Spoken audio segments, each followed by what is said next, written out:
Some might suggest that efforts to improve the psychological health and safety of workers are difficult or even impossible to implement in a large bureaucracy. However, creating a psychologically healthy and safe culture is actually possible, and it's possible within an agency of the federal government. We'll talk about total worker health on a grand scale up next in this episode of the Psych Health and Safety USA podcast. From Flourish DX, this is the Psych Health and Safety USA podcast. As workplace mental health has become a global priority, there's a greater focus on addressing psychosocial hazards. Each week, we look at psychological safety from an occupational health and safety perspective. Let's talk psychological health and safety. Welcome to this episode of the Psych Health and Safety USA podcast. I'm your host, Dr. I. David Daniels, and I want to thank you for tuning in. Our goal each episode is to increase awareness of the importance of psychological health and safety by learning from the lived experiences, research, and expertise of our guests, as well as advocating strategies to reduce harm and minimize vulnerability to psychosocial hazards in the American workplace. Today's episode is one that I've been looking forward to because we're talking about what it really takes to implement a total worker health approach as a psychological safety strategy. And in this case, inside a large federal agency. Now, if you've ever worked in or around government systems, you know the complexity, layers of regulation, legacy structures, and a culture that doesn't always move quickly. But here's the thing. If total worker health can take root and thrive in that environment, it can be done anywhere. We're not just talking about wellness programs or surface level fixes. We're talking about embedding psychological safety into the organization's DNA through policy, leadership, and a deep understanding of how psychosocial hazards manifest in real time. So whether you're in the public sector, private industry, or leading change in your own corner of the world, this conversation is for you. Because what we're about to unpack proves that transformation is possible even in the most complex systems. So we're going to talk to someone that and honestly, as I think about it, we still haven't had the opportunity to meet in person. I was looking forward to meeting in person at the International Symposium to Advance Total Worker Health, but that got switched to virtual. It's like going back to the pandemic all over again. But have been a fan and an admirer of our guest today. And so rather than ramble on, I'm going to start the episode and start the conversation, as I so often do, with an introduction of my guest, by my guest, with this question. Who is Captain Christian Rathke? Well, thank you for that warm introduction, Dr. Daniels. And one day we'll get to meet in person. I'm sure it'll happen sometime. Right. I look forward to it. And I'm an admirer of your work. Love to read your LinkedIn post and other writings that you have. So I love your insights and so thank you for the work that you do. So so who is Captain Christian Rathke? Well, at my core, I'm someone who is motivated by helping others, really simply, not just as individuals or medically, but within the systems that shape their everyday work. Professionally, I'm a U.S. Public Health Service Corps medical officer specializing in occupational medicine, population health, and human performance. I've spent much of my career supporting aviators, divers, federal operational teams. In those environments, you quickly learn something that I'm confident resonates with your experienced audience that you have, and that is that health outcomes aren't driven only by personal effort or resilience. They're shaped by the systems people work within. When I support people in high demand settings, I began seeing this, or when I really started and continued supporting people in those high demand settings, I began seeing the same patterns many of us experience at some point in our careers. chronic overload, constant prioritization, conflicts, rising burnout, declining trust. National data really reflects this as well. More than half of US workers report that work negatively affects their mental health. Certainly ties into that psychological safety aspect that I know is your focal point. Those aren't personal failures, by the way. They're system signals of something that needs to change. That realization pushed me into organizational and population health. Work is one of the most powerful social determinants of health, is what I like to typically say. Job quality, workload, autonomy, fairness, leadership, consistency, shape physical, mental, and social connection, and even long term well being.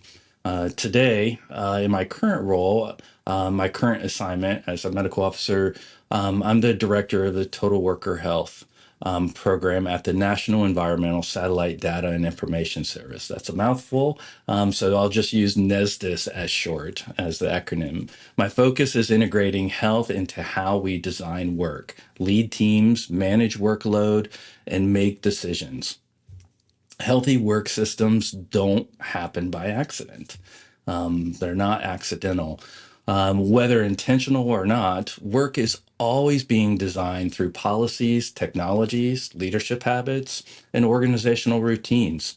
Systems produce exactly what they're designed to produce, which I know I've heard you say before. So, um, as well, if a system generates burnout, confusion, or chronic overload, that's not a personal problem. It's a design signal. My role as the director of Total Worker Health within our organization, is to help design systems where people can thrive.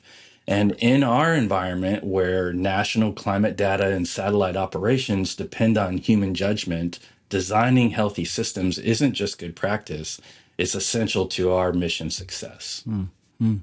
Wow. Wow. Okay. Again, we're going to probably get into some detail about some of those aspects of who you are. But one other question I ask everyone that comes on, and this one is, well, almost verbatim. What does psychological health and safety mean to you when you hear that? There's reams of books and insights, including yours, on this very topic, right? As in depth. But for me, I would say that psychological health is and safety means people can contribute fully without fear, stigma, or chronic stress. It's the ability to speak up, ask for help, admit uncertainty, or raise concerns early. Something I think nearly every one of us have probably wished for at some point in our career. It's also important, I think, maybe to clarify two concepts that I think are often blurred. And I think they're more blurred in our country maybe than some other first world countries, at least that I see the way they define these two things. And that's really the difference between psychological safety, which is what you were asking me, and psychosocial safety. But I think it's an important distinction, right? Because psychological safety is we're really talking about interpersonal risk, feeling safe to raise an idea, ask a question, or admit a mistake without fear of embarrassment or retaliation, right? Versus psychosocial safety is about protection from harm created by the work itself.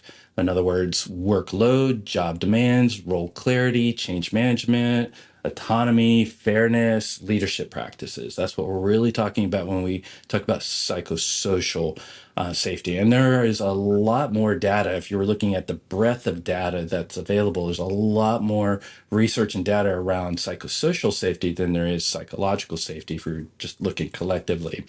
But they're certainly related, though, right? As you know, but they're not interchangeable terms. High psychological safety can't compensate for structural overload, and good job design alone can't fix a culture where people are afraid to speak.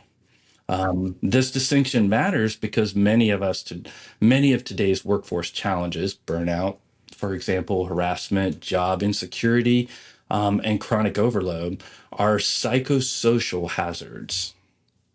And because work is a social determinant of health, how work is designed directly affects stress physiology, burnout risk, and mental health. When we look at traditional behavioral observation approaches, they often fall short. They focus on watching people for safe or unsafe behaviors instead of examining the conditions that make safe work possible. Most of us have experienced how frustrating that feels, being told to be more careful, so to speak, right? When the system itself is the problem. You can't observe your way out of a system issue. So at NESDIS, what I do as the director of total worker health and what our program is, we are increasing our focus on designing the conditions for psychological and psychosocial um, safety. In other words, really honing in on clarity, tolerable demands, consistent leadership behaviors, autonomy, fairness, and trust. When those conditions exist, psychological safety emerges naturally. And because people, teams, and priorities are always changing, this work is never a one and done concept. So when you're approaching work design, it's a constant process. Um, and an ongoing and it's an ongoing practice that evolves alongside work and the mission itself. Absolutely. Wow.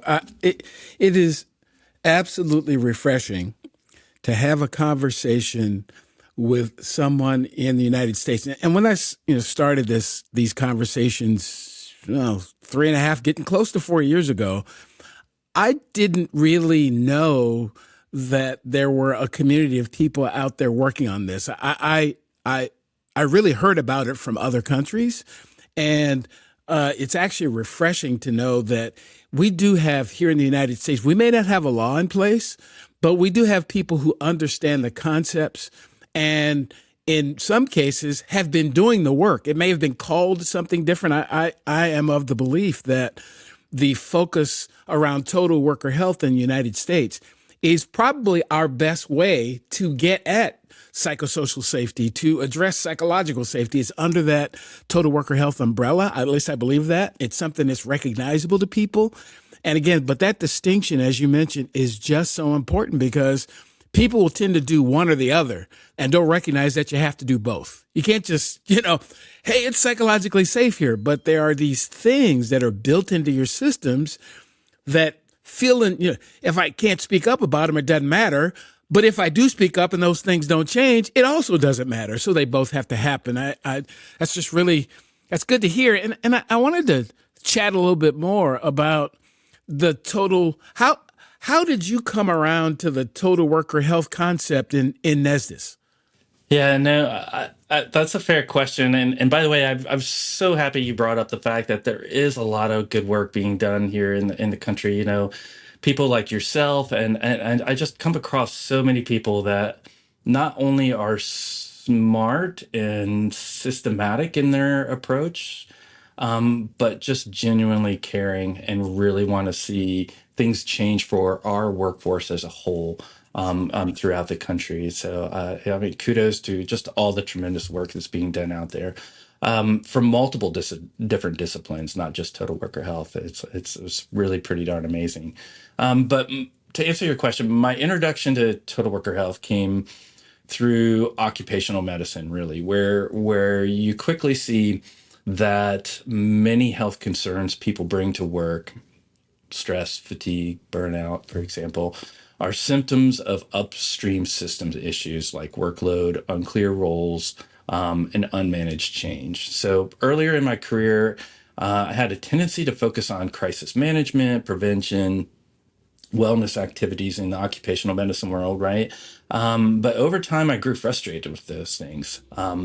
I was helping people recover and then sending them right back into the same environments that made them sick in the first place. That is so frustrating as a medical provider. And so many listeners will recognize that feeling, I'm sure. It's like putting a little band-aid on this big gaping wound, right? The big gaping wound being the systems problem here that we're talking about here, metaphorically, right? But I remember thinking, there has to be a better way. There just has to be a better way. Maybe something upstream perhaps, but there just has to be a better way. And so that's when I came across total worker health on the CDC's website. It stood out because it focused on changing the conditions of work itself, not just supporting individuals. That discovery sent me on this deep dive research, reading research papers from multiple different disciplines on work design and organizational systems. And then in 2018, I attended a total worker health symposium, and it was a genuine turning point for me. It made clear that total worker health isn't about programs. It's not meant to be a program. Isn't the science behind it isn't intended to be translated into a side program. It's really meant to be integrated into the overall organization when you take a true total worker health approach. And so it's about systems design and implementation science, which is a relatively new science to other types of science disciplines. But in short, work itself is a health intervention for better or worse. And so that's the total worker health concept. So at NESDIS, that insight evolved into a comprehensive systems first approach. So we use the 80-20 model in our program. And so 80% of our programs is all systems focused. Only 20% is support for employees in terms of our total worker health program design. So that's like flipping the model to what you see usually for like wellness or other type of things. We use implementation science, smart work design, which is out of it's centered around Dr. Sharon Parker's work out of the Center for Transformative Work Design out of Australia. Human factors engineering and tools like NASA's task load index to understand cognitive demands on our workforce. And so we embed total worker health into leadership decisions, budget planning, workload governance, and organizational change. So total worker health at NESDIS isn't something employees opt into. It's the environment they experience every day. Oh, wow. Wow. I again, it is just so exciting to know that this work is going on. And again, before I heard of you and heard of your work, I didn't know that anything of this nature was going on in the federal government at all. Because most of my working life was in local government, and there are some similarities. There are approximately 90,000 governments in the United States, and of course, one federal one, and they're all bureaucratic and complex. I mean, some people might say that as a criticism. They just are what they are because they have to deal with everything. There's everything, and particularly all the things that the business community doesn't see a profit in or can't really get their arms around or probably shouldn't be managing. It gets left to government, but it still should be done in such a way that it focuses on, again, to the point that you made earlier, the psychological and psychosocial and physical health of the human beings that we need to do the work. Because if that doesn't happen, then the outcomes on the other side, I'm not sure how anyone could believe that government can do a great psychosocially safe, take a psychosocially safe approach to the public when it doesn't do it with the people that it sees every day. To be quite honest. So it has to start internally and go externally. So with the complexities of NESDIS and just what makes, share some of the things that have made it a little challenging, inside of a federal type of agency. Yeah, well, I appreciate the insight of that question and your insight, lead into that question as well. Like many large organizations, as you were alluding to, though, federal agencies are complex systems, but that's not unique to a large federal system. So policies, workload, staffing, technology, and culture all interact with one another, right? And so changing one part inevitably affects other parts of the organization, those systems. So one overlooked reality, I think, in how many systems on an average employee navigates Our one really overlooked aspect thing is of an employee, whether they're in a large federal agencies or bureaucracy or a state agent, state bureaucracy, or in a private sector, it's just how many work systems an employee interacts with on day to day. It's quite a few. It's not a system, it's multiple systems, and those systems interact with each other. So most people aren't working in one system. They're working across many, as in, for example, emails, meetings, approval processes, digital platforms, reporting structures, and shifting priorities. Right? For us, a lot of those priorities shift every 4 to 8 years in the federal setting, right?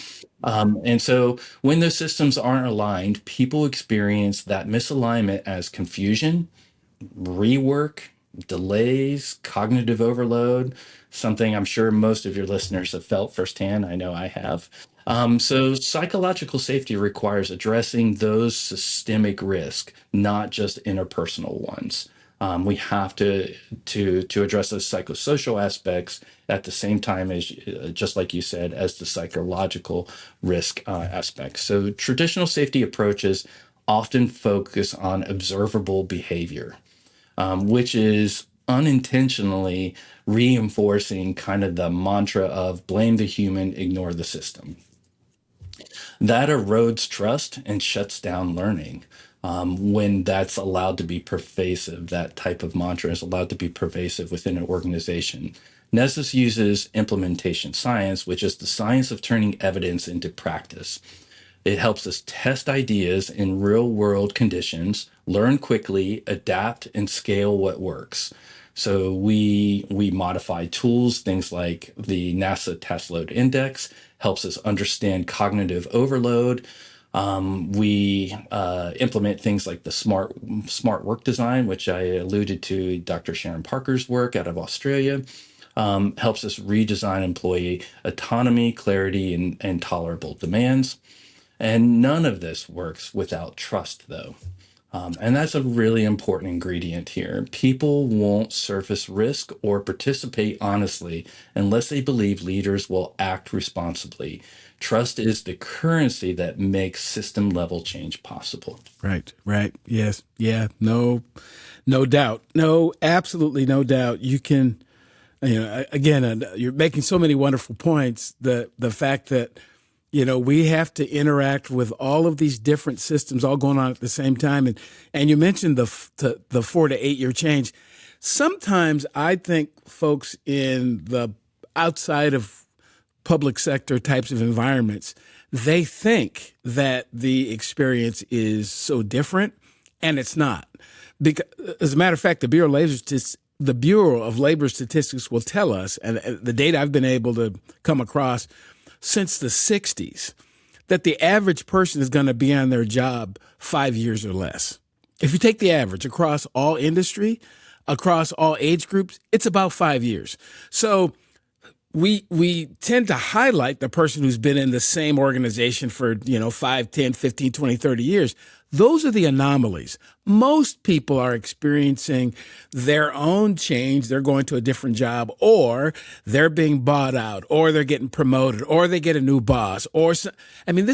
This happens constantly, but we have these systems that are set up to be rigid and the same way year after year after year. And that's a part of the stress that we're creating for people. They're not flexible enough and not focused on the humans. They're focused on reproducing what the organization did last year and 50 years ago, but the humans have changed. And so, and as you describe it, I hear you sharing that the positive benefits that these bring. So could you go into a little bit more detail about having this approach that you all have? How does this really benefit the workers that are in this system? Well, I think the first thing to think about in terms of how it benefits and what the outcomes are is just the approach, and that for us is really translating science into meaningful change. So that's really at the core of what we're at. And for us, maybe that might be a little bit more natural because we are a scientific agency. And so, we have literally rocket scientists that work within our organization, right? So we have people that do really complex climate research, environmental evaluations, dealing with really complex like hurricane forecasting models and so forth. So it's maybe a slightly different population than some other types of population of work, and that's not better or worse. It's just a particular type of environment, and so they gravitate towards data. They gravitate towards science reports. They want to see it lined out. Like every program that we do, they want to see the connection to science.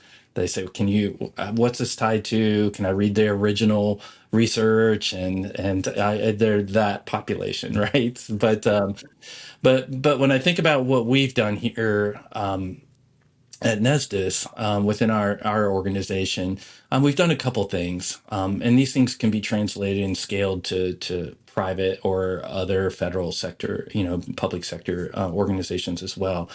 One is that we created and developed a total worker health federal employee viewpoint survey index.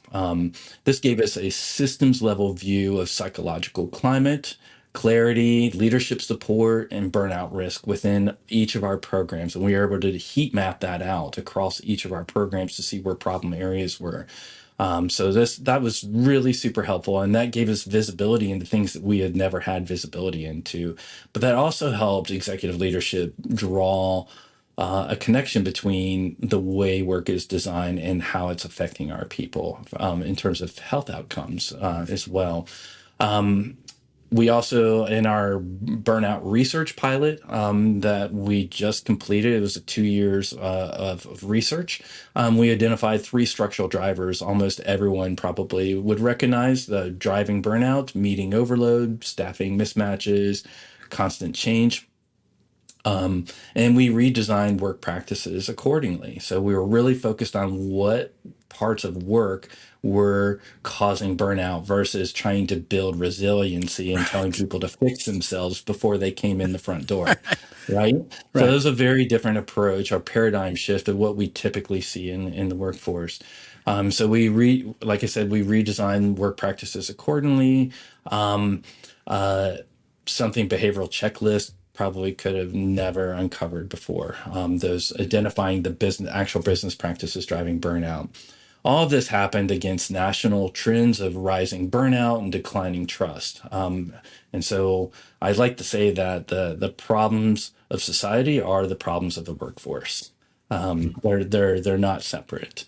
And so our total worker health program case study showed that when organizations intentionally design work systems, they can reverse those trends within their populations or certainly mitigate those trends. This shifts the paradigm away from telling employees to be more resilient and towards organizations taking responsibility for the conditions they create. The result is a healthier workforce, better leadership decisions, and a stronger mission. Do you need more psych health and safety in your life?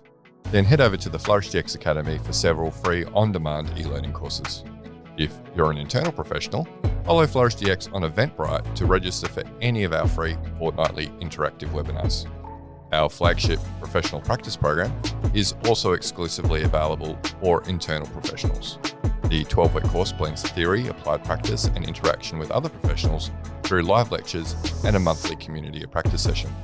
Find out more about all these learning opportunities or inquire about a bespoke in-house training at the FlourishDX Academy. www.45003.org. Now back to this episode. It is encouraging to hear that part as well. I tend to, or at least I've heard a lot of conversations about this topic and a lot of focus, particularly from the kind of wellness approach to the point that you made earlier. It's, we've got to give employees, another app or, a bowl of yogurt or a fruit bowl or, a stretching class or, excuse me. And frankly, I'm not here to suggest that those are bad things. I'm really not. But you can't stretch your way out of being overworked. I mean, you can't. I mean, you can't.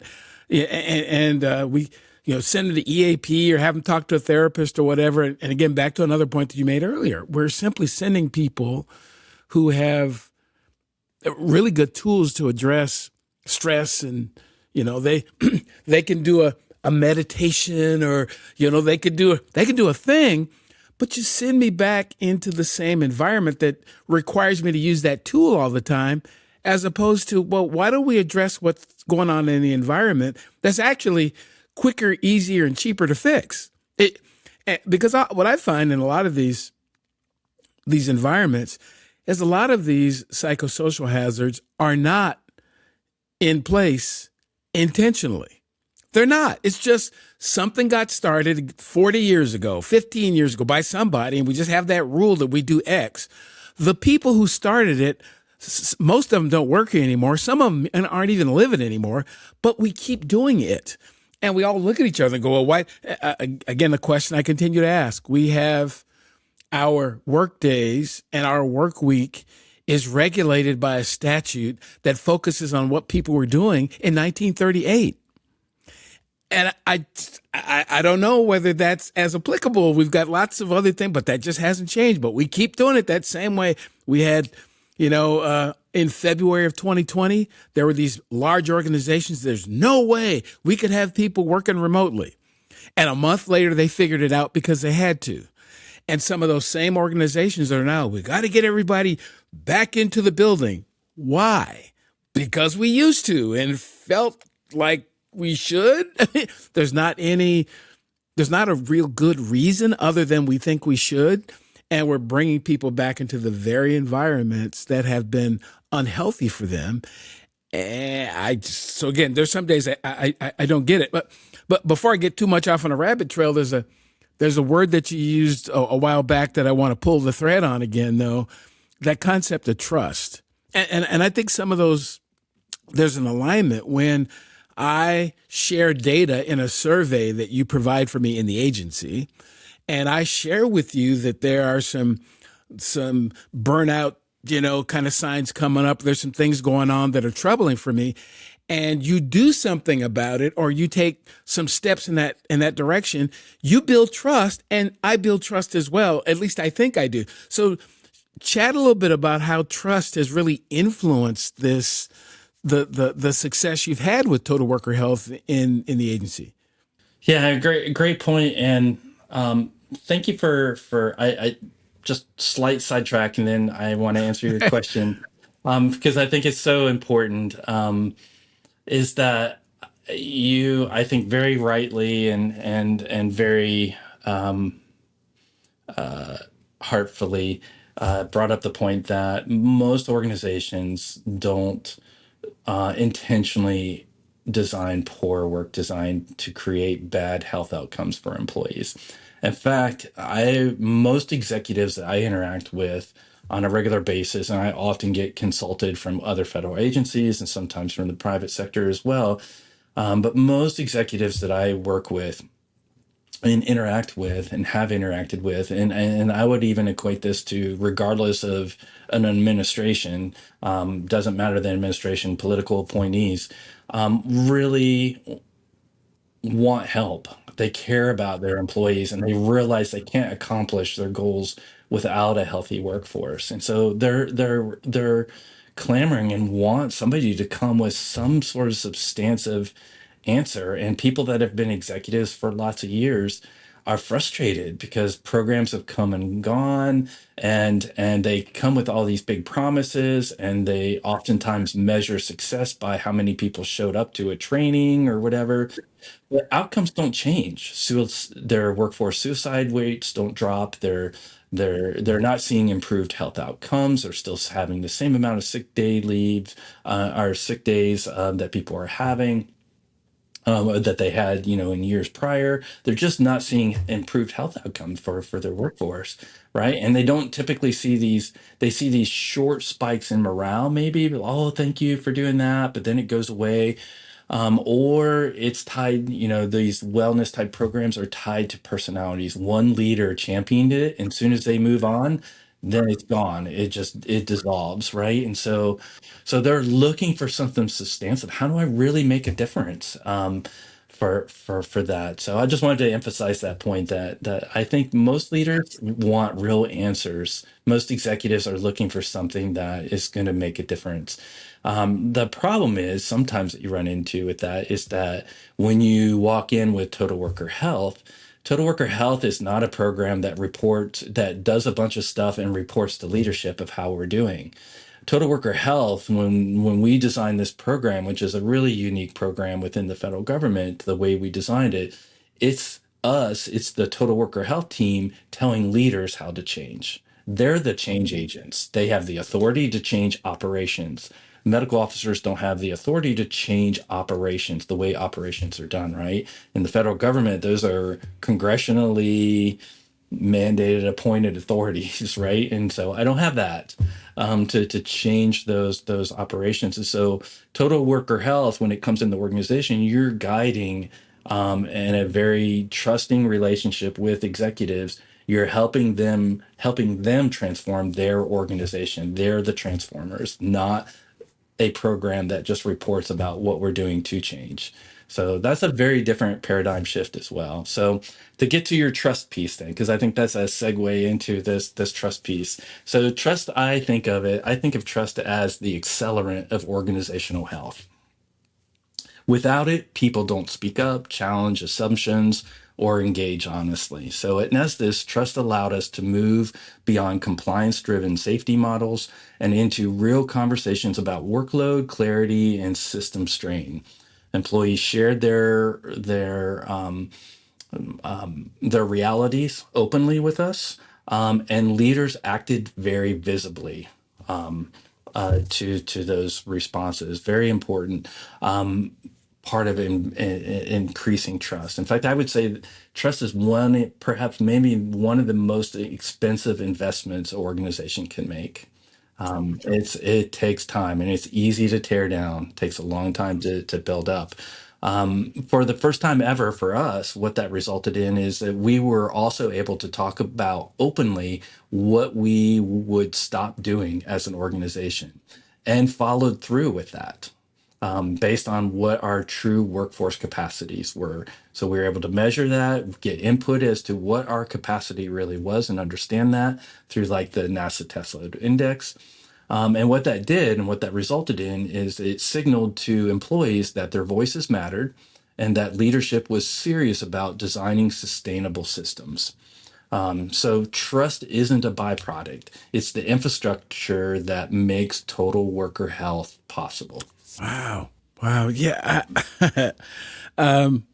I heard once, and again, you kind of alluded to it. I heard once that trust is kind of like a bank account. You talked about how it's the currency that really causes this to happen. I heard it described as like a bank account that you make deposits and withdrawals to, and focusing on the health of workers is like making a deposit into a trust account, because you're focused on me, not so much focused on getting the work done, not focused on production, or in the private sector, focused on profit.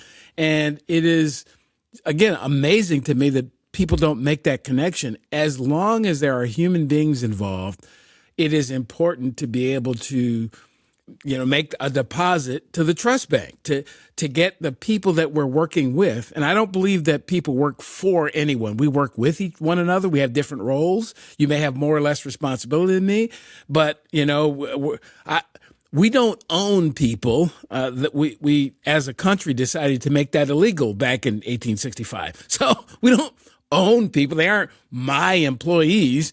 There are people who work with me, and they have a role, and their role is just as important as mine. Otherwise, one of us or either of us shouldn't be here.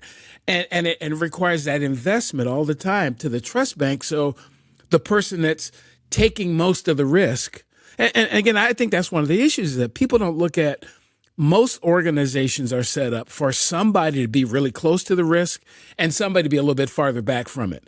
So it's not, and if you don't put these systems in place intentionally to create, circles of protection around the humans, then they're going to get harmed, because that's what work is. That's just how it happens. I mean, if you're going to send people to send rockets up into space, and that's hazardous. And you have to design things around the humans to keep them safe. You can't just let it go and let nature run its course, because if nature will always win and will be harmed. So the work that you all have undertaken to create a system that acknowledges that humans can only do so much work, and to acknowledge that they can get burned out, and to actually do something about it is absolutely exciting to hear. And I think that people could, look at the example that you all have set. And again, if you can do it in the federal government, you can do it anywhere. I mean, there are a lot of systems that have a lot less restriction, a lot fewer rules, and a lot more flexibility to do things that they believe to be in their best interest. So, again, not that we have, the time for you to give the full Monty, but are there one or two things that that you could share with people who are listening about how organizations can implement something like you all have done, just by doing a couple of two or three things? Sure. Yeah. I'd be happy to go through a couple things here. And by the way, I love your bank analogy. That's great. I might borrow that. Please do. Please do. I borrowed it. So yeah. Yeah. So oftentimes because I have been asked that question before, the first step is recognizing that work is a social determinant of health. And what do I mean by that when I say social determinant of health? Because it's kind of a researcher medical term, right?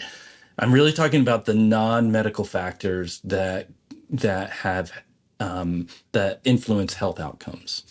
And so work is not just a social determinant of health. I would categorize it as a primary social determinant of health, a major social determinant of health. So once you accept that, you stop trying to fix people and start fixing systems. So from an executive standpoint, or a manager standpoint, or a supervisor standpoint, so work design always produces outcomes, intentionally or not, as you so well said earlier. And so systems deliver exactly what they're designed to deliver. So I would say start by mapping the work. And what do I mean by that? Workload patterns, role clarity, meeting structures, cognitive demands, change pressures within your organization. So understand your organization from that perspective. Understand your work systems, because you can't change work systems if you don't understand your work systems. And most people, that's going to be very revealing, because a lot of work systems are unintentional systems that employees interact with. And unintentional ways that systems that were designed as a siloed system interact with other systems that weren't considered when you think about an employee's day and the way workflow happens. So tools like smart work design, which I referenced earlier, the NASA Task Load Index, which we had utilized to be able to give us real-time heat maps as to what kind of load was being put on our people. So we were able to identify hotspots or programs within our organization that were under significant amounts of strain, but those were invisible because we weren't measuring that before. So things that you care about or things that you're interested in are the things that you're going to measure within your organization. And so if you're unwilling to measure something, you probably don't care about it. Or just don't know to measure it, right? So that's the unintentional part. But if you're listening to this, now you know, and you can start to focus on those things. Next, empower supervisors. And I think this is really key. When you look at many over the last couple decades change management models, lots of them overlook in the business world overlook supervisors to the degree that they need to. So research shows that roughly 70% of employee engagement is shaped day by day interactions with supervisors. That's a tremendous amount of impact. So making line leadership one of the most powerful levers within an organization for psychological safety. That relationship is really key. In fact, that relationship, that engagement is there, along with retention, is the most powerful thing that a supervisor can do. Research tells us that actually supervisors have very little effect over productivity on an employee. They do affect their greatest influence is hiring. So hiring is a really key point, and then this day-to-day interaction in terms of engagement with employees. That's their greatest influence on the organization as a supervisor. Unlike traditional business models, this suggests that productivity is what supervisors should be focused on. So, and then finally, start small. Start with a small pilot, learn, refine, and then scale. So sustainable systems change. Sustainable systems change is built through collaboration, not mandates. So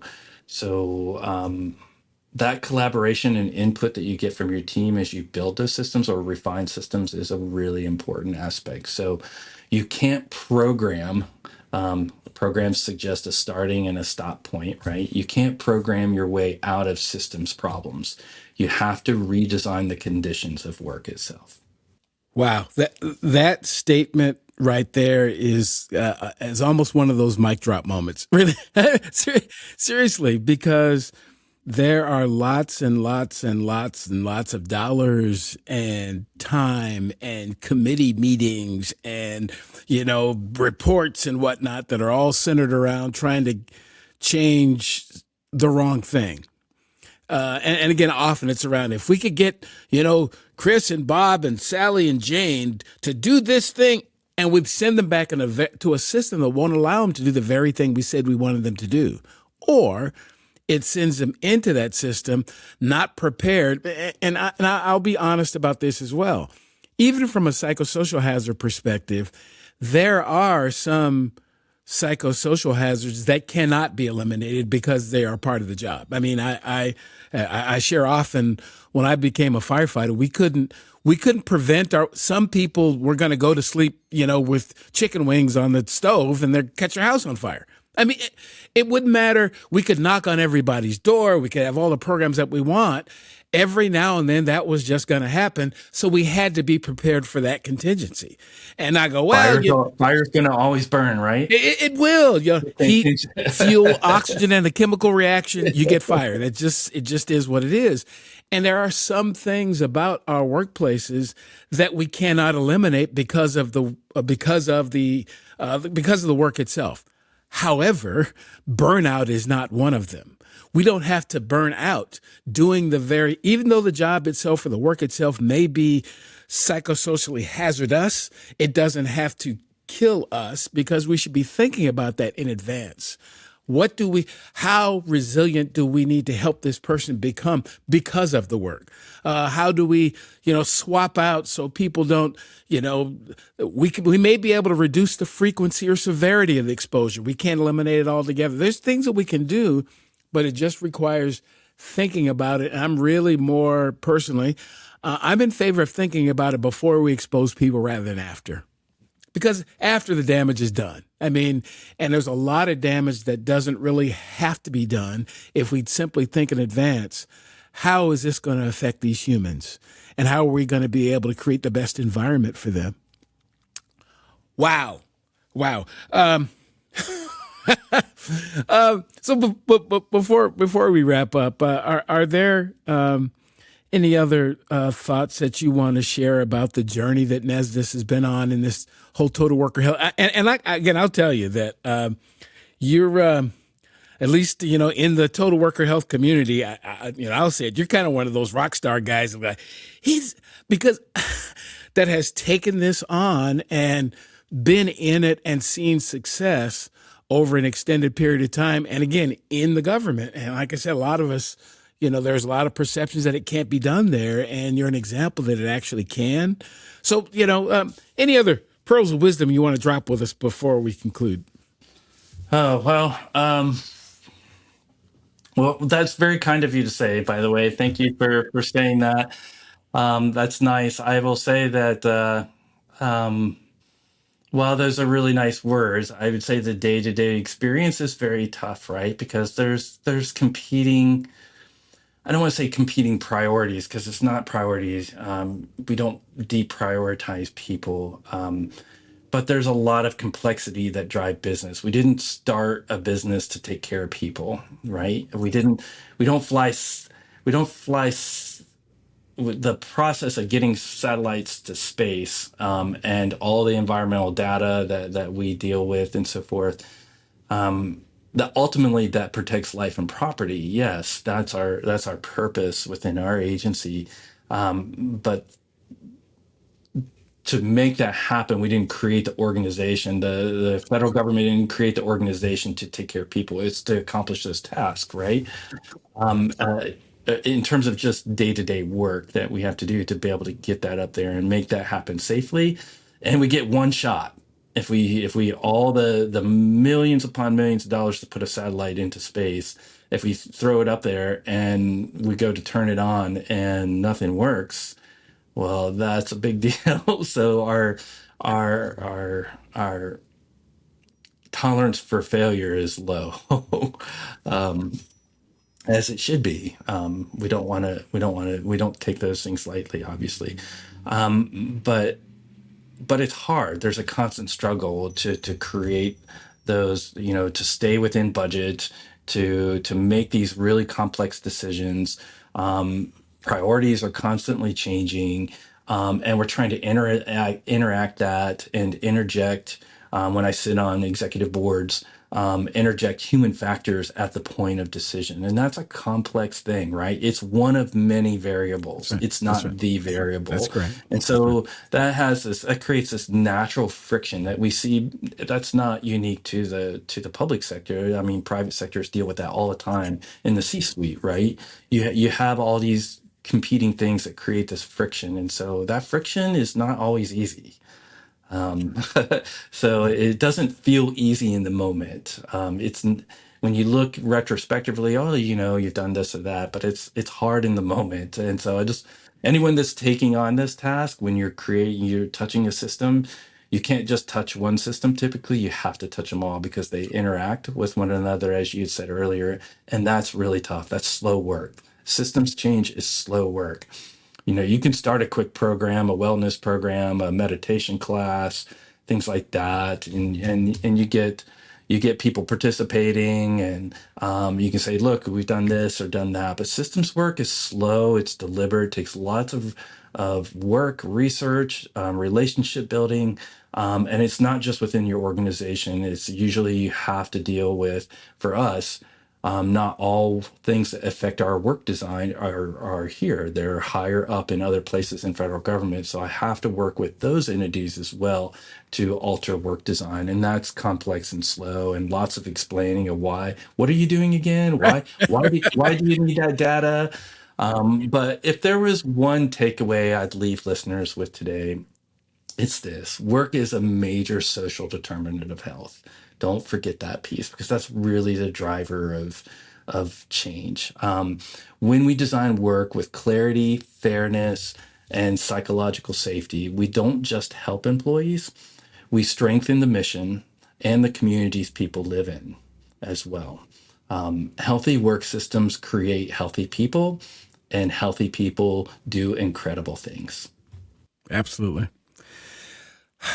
Well, thank you so much, Captain Christian Rathke, for just the words of wisdom, the opportunity to share some of the journey that you've been on, and I agree with you. It is hard because if it were easy, everyone would be doing it. But it is hard, but it is rewarding. It is encouraging to know that there are folks who have experienced what total worker health feels like, and bits and pieces, and recognize that it's worth the hard work. It's worth it. It's worth it to be in an environment where we all, where we feel safer than we would otherwise, where we feel a level of trust that we wouldn't feel otherwise without the effort. So it's worth it, and really keep doing what you're doing.